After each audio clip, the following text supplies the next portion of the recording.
ഇന്ന് രാവിലെ ഞാനും പപ്പിയും തമ്മിലൊരു അംഗം വെട്ട് കഴിഞ്ഞതിൻ്റെ ഒരു ഗ്ലൂമി ആയിട്ടാണ് പപ്പി ഇരിക്കുന്നത്. എന്നും ഉമ്മി കട്ടൻ ചായ തരുന്നത്, എന്താ ബൂസ്റ്റ് ചായ ഇന്ന് എനിക്ക് ഇല്ലേന്ന് ചോദിച്ചിട്ടാണ് രാവിലെ ഉള്ള വഴക്ക്. ആ ഒരു വഴക്കിൻ്റെ പുറത്താണ് അവൾ സ്കൂളിലോട്ട് പോകുന്നത്. സ്കൂളിൽ പോകുന്ന നേരത്ത് ഇന്ന് ഞങ്ങളും വരുന്നുണ്ടെന്ന് പറഞ്ഞിട്ട് ഞാനും കൂടെ പോയി മക്കളെയും കൊണ്ട്.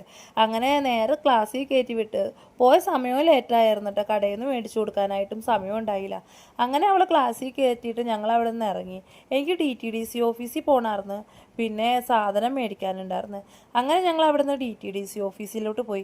ഇന്നലെ എന്തോ കൊറിയർ വന്നിട്ടുണ്ടെന്നുകൊണ്ട് എന്നെ വിളിച്ചതാണ്. അപ്പോൾ ഇന്നലെ പോകാൻ പറ്റിയില്ല, അതുകൊണ്ട് ഇന്ന് രാവിലെ കാക്ക പോയപ്പോൾ ഞാൻ കൂടെ പോയതാണ് കേട്ടോ. അങ്ങനെ അവിടെ ചെന്ന് കഴിഞ്ഞപ്പോൾ ആളെ വിളിച്ചു നോക്കിയപ്പോൾ ആളെ ഇപ്പോൾ പുറത്തോട്ട് പോയതുള്ളൂ, ഇവിടെ ഇല്ലയെന്ന് പറഞ്ഞു. അങ്ങനെ കുറേ നേരം അവിടെ പോസ്റ്റ് കിട്ടിയിട്ടാ. ഇവന് ഇന്നത്തെ പിണക്കക്കാരനെ വാപ്പി വണ്ടിയിൽ നിന്ന് ഇറങ്ങിയപ്പോൾ ഇവനെ എടുത്തുകൊണ്ട് പോയില്ല എന്നുള്ളതാണ് കേട്ടോ. ഒന്നുകൂടി മോന്ത പിടിച്ചുകൊണ്ട് പിണങ്ങി നിൽക്കുന്നതായിട്ട് ഈ കാണുന്നത്.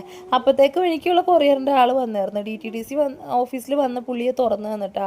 എന്നിട്ട് സാധനം എടുത്ത് തന്നു. അവിടെ നിന്ന് നേരെ ഞങ്ങൾ ഇറങ്ങിയിട്ട് നേരെ പച്ചക്കറി മേടിക്കാനായിട്ടാ പോയത്.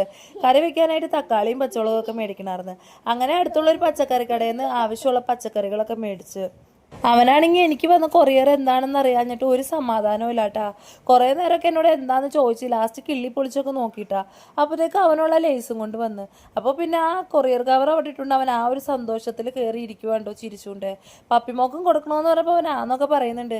വീട്ടിൽ ചെന്ന് കഴിഞ്ഞിട്ട് ഇത് പറഞ്ഞാൽ പപ്പിക്ക് കൊടുക്കൂലേ, ഡീലാണെങ്കിൽ അടിക്കാൻ പറഞ്ഞപ്പോൾ അവൻ അടിക്കുന്നതായിട്ടാ കാണുന്നത്. അപ്പോൾ ഇത്രയേ